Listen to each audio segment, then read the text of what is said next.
The Magic the Gathering set of all 4 Commander decks is available for pre-order now. Affiliate link below. Hey, what's going on, everybody? My name is Matt Jarbo. This is the Mundane Matt channel, and I fully admit I'm a little bit late to the party on this one, but damn, the entire internet is freaking out about what's going on with the Google manifesto, or the Google memo, or the anti-diversity memo, or the sexist memo from Google, whatever you want to call it, whatever the media is labeling it, depending on which side of the ideological coin you fall on. One thing stands clear. It is not what they are telling you that it is. It is not a sexist, anti-diversity, anti-inclusionary memo. This entire thing is really just one guy's approach to how Google's thinking in terms of how it handles minorities and women in positions, and how it handles diversity and inclusion, and how it likes to silence conservative voices, which is something we see throughout Silicon Valley in its entirety, is one that is well, it needs to be refined. And this guy felt the need to put it out there. And it's caused so much of a stir, it's even got its own website, which is what we're looking at right here, which is diversitymemo.com, saying in July 2017, a Google employee wrote an internal memo titled Google's Ideological Echo Chamber that quickly circulated throughout the company. On August 5th, journalists got a hold of the document and controversy broke out, because that's how these things tend to go. And you can find the original PDF here on the website. I highly recommend that you read it, just to give you an idea of the TLDR of this, because it's great that it summarizes it. It says that Google's political bias has equated the freedom from offense with psychological safety, but shaming into silence is the antithesis of psychological safety. The silencing has created an ideological echo chamber where some ideas are too scared to be honestly discussed. The lack of discussions foster the most extreme and authoritarian elements of this ideology, saying extreme, all disparities in representation are due to oppression. Authoritarian, we should discriminate to correct this for this oppression. And then also, differences and distributions of traits between men and women may in part explain why we don't have 50% representation of women in tech and leadership. Discrimination to reach equal representation is unfair, divisive, and bad for business, which basically is saying there that yes, you want equality of opportunity, but there's no way you can ever have equality of outcome, which I would say anyone who ever talks about equality at all and isn't a grade A shyster will tell you that's kind of the core tenet. Everybody wants access to the same technology, the same information, the same education tools, so on and so forth, but not everyone is going to have the same outcome. And that has a lot to do with drive, with personal choices, with your desire for status, your desire for family. The fact is, you can't have it all. And a lot of us are nerds, and a lot of us play video games, and a lot of us realize that fact. There are some games where you have to make those hard choices that will impact your character, similar to life. You know, you're not going to be able to get everything you want at all times, and you're going to have to make those hard choices. This is basically what the document is saying in a summary, and I highly recommend you read it, and I highly recommend you check it out. But see, unfortunately though, discussing this after reading it is something you would hope most people would do, but that's not Google. That's not the position they found themselves essentially put into, because, well, they fired the engineer that wrote the memo. Yeah, they fired the guy, because of course they would. And I just want to preface this by saying I do not agree with this at all, but Google was backed into a corner that they had to basically react from, and this is the course of that reaction. It's sad that the memo itself was numerous days old. People in the company had known about it. People in the company were talking about it, and it's sad that it blew up in the way that it did. But at the same time, I think we, at least those of us who populate YouTube and this side of the discussion for kind of calling out ideological craziness, saw this happening. Once word broke about the anti-diversity memo, it essentially spelled doom for this guy, even though it clearly shouldn't. Now, it says here that the formerly anonymous author who penned the anti-diversity memo at Google, James Damore, has been fired for speaking his mind. And again, it's one of those things. It went through the company intranet. It was on company email. They kind of found themselves in that particular corner, saying, following the social media outrage with calls for his termination and the creation of industry blacklists, never mind that, but also calls for actual physical violence against the guy from certain people that were like, if I was there, I would go over and I'd punch him in the face, because clearly, lefties love to punch people that they disagree with, but they like to blame the right for everything. There's even someone on The Guardian going as far as to say that this entire incident has created a martyr for the alt-right. Never mind the fact that this dude is clearly liberal, and it's libertarians and pro-free speech activists and those people that are coming out in defense of this. The alt-right might fall in some line of that, but in no way are the two correlated, you disingenuous fucking shill.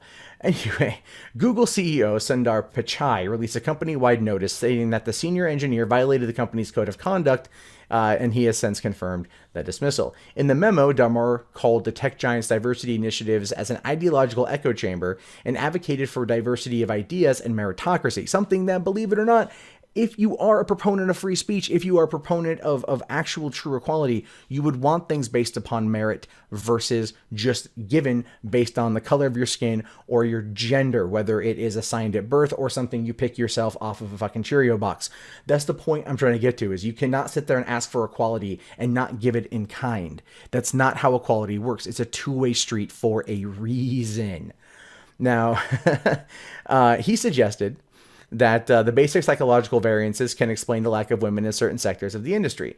Pichai's memo, titled "Our Words Matter," states that the contents of the email were fair to debate, regardless of whether a vast majority of Googlers disagree with it, which is good, at least to maintain that you are willing to accept that there are alternative ideas out there, that there are alternative perspectives and discussions that can be had. And unfortunately, I think given the way this thing got out there, it was never going to reach that point, because so many people were like threatening to quit and they were threatening to freak out. And I'm pretty sure lawsuits were threatened for harassment or some shit, or they're feeling like they're in some kind of unsafe campus or something. Because even right now, like 60 women are currently discussing the idea of suing Google over like the wage gap, the wage gap myth, the one that we all know is horseshit, the one that this particular document was effectively calling horseshit too, and not in so many words, but what he was trying to say was basically disproving the wage gap in its entirety. But remember, you can't do that here in America. Shh. Now, the memo goes on to say, however, according to portions of the memo, violate our code of conduct and cross the line by advancing harmful gender stereotypes in our workplace. Our job is to build great products for users that make a difference in their lives. To suggest a group of our colleagues have traits that make them less biologically suited to that work is offensive and not okay. It is contrary to our basic values and our code of conduct, which expects each Googler to do the utmost to create a workplace culture that is free of harassment, intimidation, bias, and unlawful discrimination. And I don't really look to see what he said as advancing harmful gender stereotypes. He's merely pointing out the biological differences between men and women, as well as how that does kind of pull into how men and women pursue their careers in life.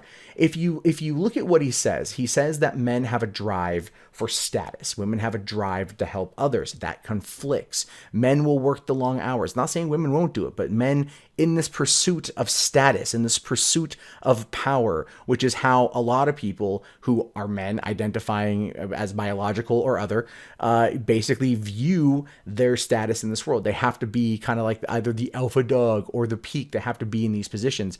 And to get to those positions, especially in large, powerful companies, requires just grueling hours spent on the job trying to make sure that you show your value to your employer, so then you rise up the corporate ladder. And in some cases, women don't do that. Women choose to choose lower roles, lower paying roles, or lower stress roles in order to facilitate having a family. And that is one of those issues that does come up quite a bit in these discussions. And it's one that is on a per choice or per person choice. I'm not telling you what you should do, whether you are a man or whether you are a woman. What I'm merely saying is that you will make those choices in your life. And that is part of of our society. It is part of your biological makeup. It is part of what this guy is saying.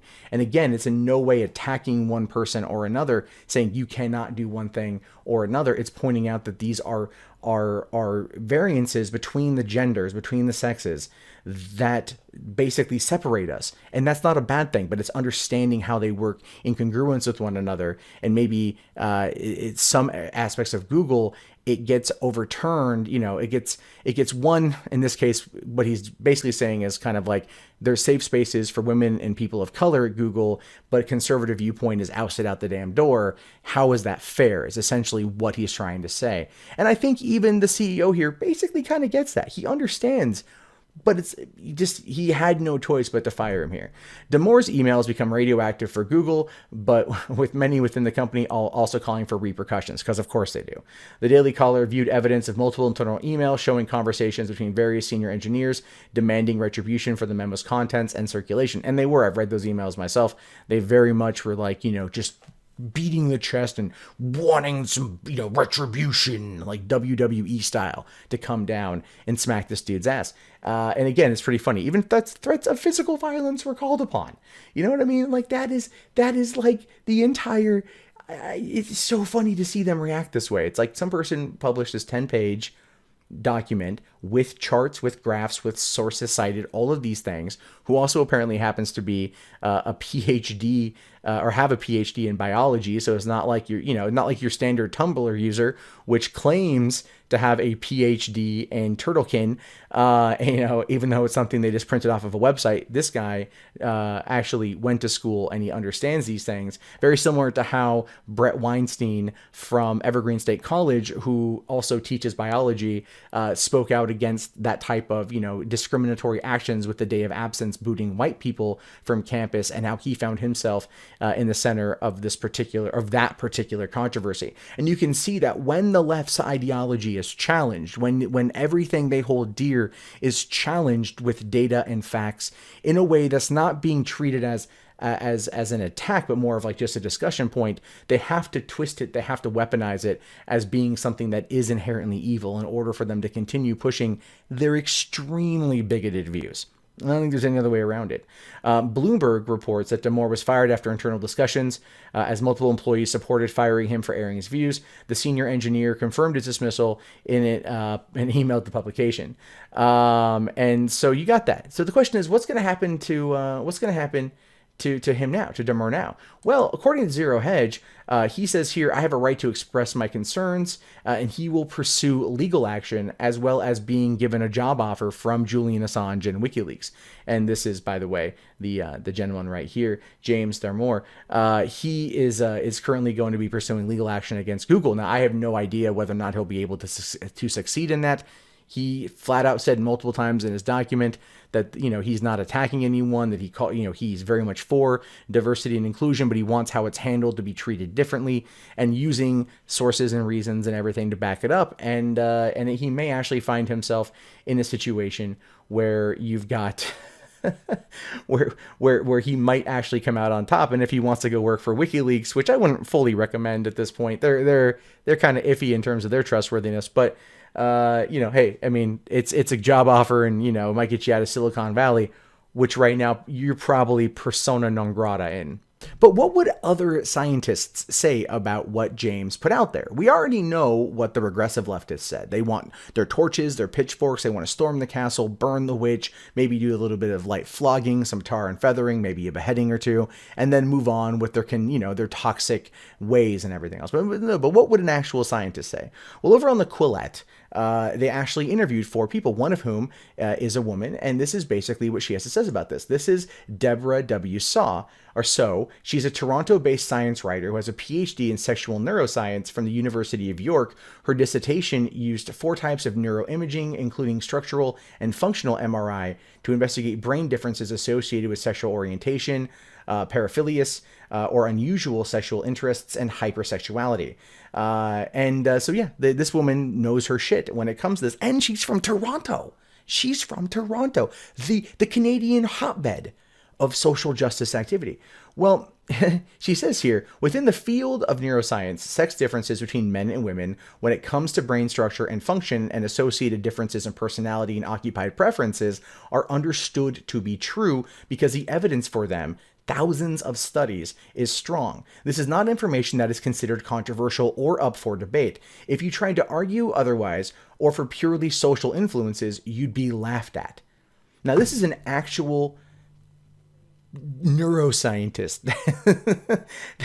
She's got a PhD in sexual neuroscience. Okay, she understands the differences between men and women. She's studied it for years in order to get her doctorate, and she's sitting there saying like, this is not stuff that's up for debate. Now, James Damore has got, you know, his PhD in biology. He knows this shit as well, and he is saying similar things to what she is saying. He's not calling anyone out or attacking anyone or trying to make anyone feel lesser of a person, but merely pointing out that there are differences between people, and those differences should be looked at and treated as equal in terms of social settings, or maybe not give one side so much over the other, which is one thing that, again, you can't ever bring up to progressives because they just get mad. But this is what we're seeing right now, and it's great to see that people are coming out, scientists are coming out in actual defense of the diversity memo, and it's something that, you know, look, it's not a perfect thing, it's not a perfect system we live in, regardless, one way or the other.